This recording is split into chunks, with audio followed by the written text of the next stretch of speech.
मीनल माहेरी आली होती, कारण की तिची आई विमलाबाई यांची तब्येत ठीक नव्हती.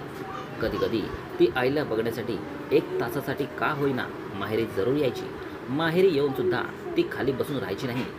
ती आईचे खराब झालेले कपडे धुवायची, तिच्या रूमची साफसफाई करून द्यायची, तिची आंघोळ करून तिला कपडे घालून तिचे केस विंचरून द्यायची. तरीही मीनलची बहिणी स्वातीला तिचं माहेरी येणं आवडत नव्हतं.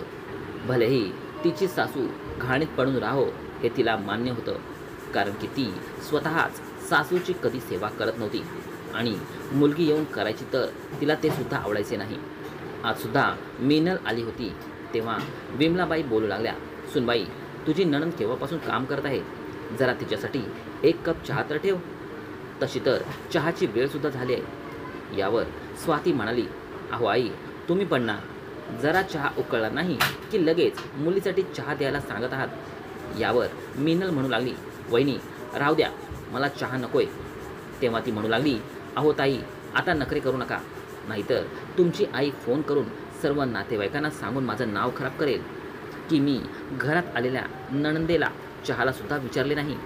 एवढं बोलून ती पाय आपटत आली आणि तिने 1 कप चहा तिच्यासमोर आणून टेबलावर आपटला.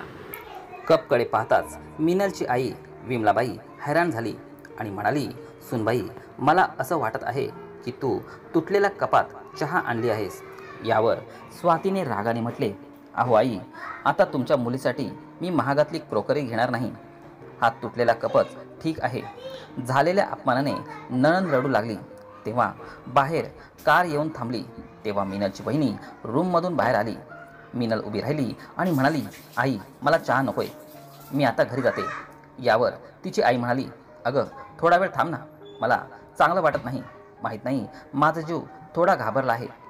मीनल आईजवळ बसली आणि तिच्या हातापायांना मालिश करू लागली. त्यामुळे तिच्या आईला थोडा आराम मिळाला. तेव्हा तिचा भाऊ हा रागारागात पाय आपटत रूममध्ये आला आणि म्हणाला की माझ्या बायकोचं काम किती वाढलं आहे आणि वरून ताईसुद्धा येते, तेव्हा तिच्यासाठी चहा नाश्ता बनवावा लागतो, तसेच तिचे टोमणे ऐकावे लागतात. माझी पत्नी काय हेच ऐकण्यासाठी इथे राहिली आहे. विमलाबाई हैराण झाली आणि म्हणाली, अरे बेटा मीनल तर फक्त माझी सेवा करण्यासाठी येत असते, ती कुठे नखरे दाखवते. तेव्हा तो रागाने म्हणाला, मला ते काहीच माहिती नाही, फक्त ताईला सांग की तिने सारखं सारखं माहेरी येऊ नये. यापुढे मी जास्त काही बोलणार नाही. लग्नानंतर मुलींनी फक्त आपलं घर पाहिलं पाहिजे, सारखं सारखं माहेरी येणं चांगलं वाटत नाही. इतकं बोलून तो रूममधून बाहेर निघून गेला. मीनलच्या डोळ्यांमध्ये अश्रू आले. विमलाबाई यांना सुद्धा खूपच वाईट वाटले. ती विचार करू लागली की जर मुलगी लग्नानंतर माहेरची जबाबदारी उचलत नाही तेव्हा लोक म्हणतात ही फक्त आपले पाहुणचार करून घेण्यासाठी येत असते आणि इथे माझी मुलगी येऊन घरातील सर्व काम सांभाळते, तसेच माझी सेवासुद्धा करते, तरीही या लोकांना चांगलं वाटत नाही. असा विचार करून तिचा गळा दाटून आला. तिने जड आवाजात म्हटले, मुली तू माझी सेवा केलीस, तुला या सेवेचे चांगले फळ मिळेल. जर माझी तब्येत खराब नसती तर माझ्यामुळे तुला एवढं सगळं ऐकावं लागलं नसतं. असे बोलता बोलता ती ढासा रडू लागली. आईला रडताना पाहून मीनलला खूप वाईट वाटलं. तिने आपला अपमान विसरून म्हटले, आई तू टेन्शन घेऊ नकोस, नाहीतर तुझी तब्येत बिघडेल. परंतु त्या दिवशी विमलाबाईच्या मनात खूप मोठा घाव लागला होता. तिला चिंता होऊ लागली. मी जिवंत असताना माझा मुलगा आणि सुनबाईने माझ्या मुलीचा एवढा अपमान केला तर मग माझ्यानंतर माझ्या मुलीचे माहेरी येणे बंद होऊन जाईल का? रात्रभर ती याच विचारात होती. टेन्शनमध्ये येऊन केव्हा तिची जीवन ज्योत मालवली तिला कळलंच नाही. दुसऱ्या दिवशी सकाळी मीनलला वाटलं होतं की आईजवळ जावे, परंतु काल झालेल्या अपमानामुळे तिला माहेरी जाण्याची हिंमत होत नव्हती. तेव्हा तिच्या भावाचा फोन आला. त्याने म्हटले, दीदी लवकरात लवकर घरी ये. भावाचा घाबरलेला आवाज ऐकून मीनलला धक्का बसला आणि काहीतरी अघटित झालं तर नाही ना या शंकेने तिचे हृदय थरथर कापू लागले. तिने घाबरलेल्या आवाजात म्हटले, विनय काय झालं, आई तर ठीक आहे ना?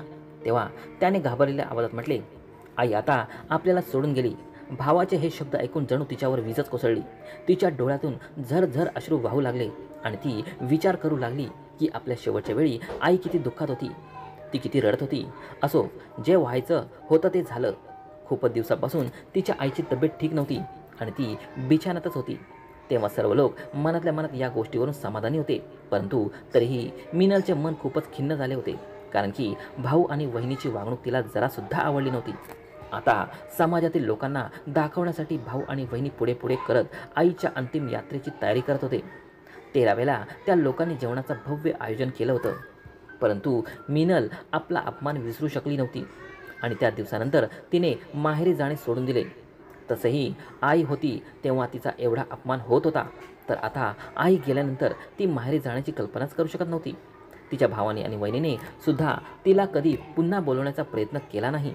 तिची वहिनी खूपच खुश राहायची की बरं झालं तिच्या नंदेने माहेरी येणं बंद केले.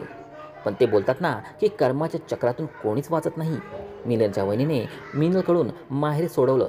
परंतु हळूहळू असेही दिवस आले की आता स्वाती आपल्या माहेरी जायची तेव्हा तिची वहिनीसुद्धा आपले नाक मोडायची. त्यामुळे हळूहळू तिचे माहेरी जाणेसुद्धा कमी झाले. आता तिलासुद्धा आपले माहेरी जाण्याची इच्छा होत नव्हती.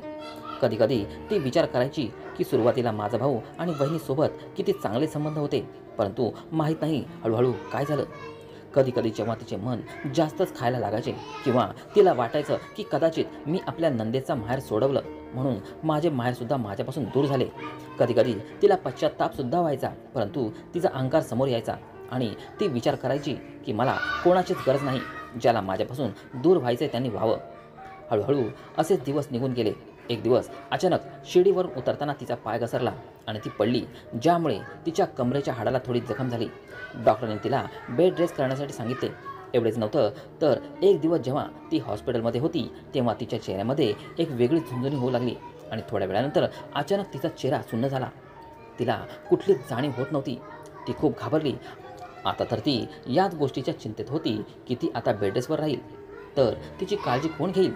आता तर हॉस्पिटलमध्ये तिची काळजी घेण्यासाठी नर्स होती आणि आता खूपच संकट आलं होतं. जरी ती हॉस्पिटलमध्ये होती तेव्हा हळूहळू तिची तब्येतीत सुधारणा होऊ लागली होती, परंतु डॉक्टरांनी सांगितलं होतं की तिची खूपच काळजी घ्यावी लागेल. अशा वेळी दोघे पती पत्नी खूपच टेन्शनमध्ये आले होते, कारण की हळूहळू त्यांचे सर्व नातेवाईक त्यांच्यापासून दूर झाले होते आणि अशा कठीण प्रसंगी कोणच त्यांच्याजवळ येण्यासाठी तयार होत नव्हता. संध्याकाळी जेव्हा स्वातीचा पती विनय मान खाली घालून वेटिंग एरियामध्ये बसला होता, त्याला काहीच चांगलं वाटत नव्हतं. 3 दिवसांपासून त्याने व्यवस्थित जेवण जेवलं नव्हतं, कारण की बायकोला एकटं सोडून घरी जाऊन जेवायचं त्याचं मन करत नव्हतं आणि कॅन्टीनमध्ये जेवणसुद्धा त्याला आवडत नव्हतं.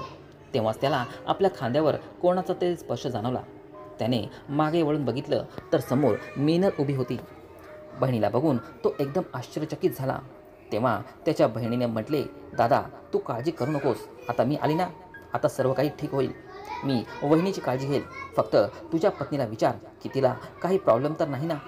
विनय रडू लागला आणि म्हणाला की आम्ही तुला एवढं अपमानित करून घरातून हाकलून दिलं होतं, तरीही तू आमच्या कठीण काळामध्ये आमच्या मदतीसाठी धावून आलीस. खरंच तुझे मन खूप मोठे आहे. चल स्वाती तुला पाहिलं तर ती खूपच खुश होऊन जाईल. एवढं बोलून त्याने आपल्या बहिणीचा हात पकडत तिला रूममध्ये घेऊन गेला. हळूहळू ती आपल्या वहिनीची सेवा करू लागली, पण स्वातीला राहून राहून पश्चात्तापाने तिच्या डोळ्यात अश्रू येऊ लागले, जे अश्रू मिनल आपल्या रुमालाने पुसत होती. जेव्हा हॉस्पिटलमधून तिला डिस्चार्ज मिळाला आणि ती आपल्या घरी आली तेव्हा एक दिवस स्वातीने आपल्या नंदेचा हात पकडून म्हटले, ताई मला माफ करा, मी तुमच्यासोबत किती वाईट वागले तरीही तुम्ही. तिचं बोलणं मध्येच थांबवत मिनल म्हणाली, वहिनी ज्या प्रकारे आज वाईट काळामध्ये मी तुमच्या मदत करण्यासाठी आले ना, त्याच प्रकारे त्यावेळी मी आपल्या आईची काळजी घेण्यासाठी आले होते. स्वतःची खातरदारी करण्यासाठी नव्हे.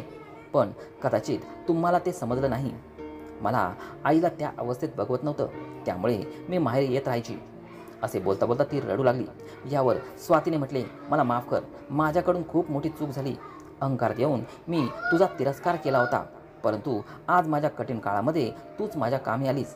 मिनलने म्हटले, वहिनी कठीण काळात तर आपलेच लोक कामी येतात, पण कधीकधी अहंकारात येऊन आपण आपल्याच लोकांना स्वतःपासून दूर करतो. जर मला वाटलं असतं तर मी सुद्धा तुम्हाला संकटात एकटं टाकून सोडून दिलं असतं, परंतु तेव्हा तुमच्यात आणि माझ्यात काय अंतर राहिलं असतं. तसेही तुमचं भलं करून माझं काहीच कमी झालं नाही.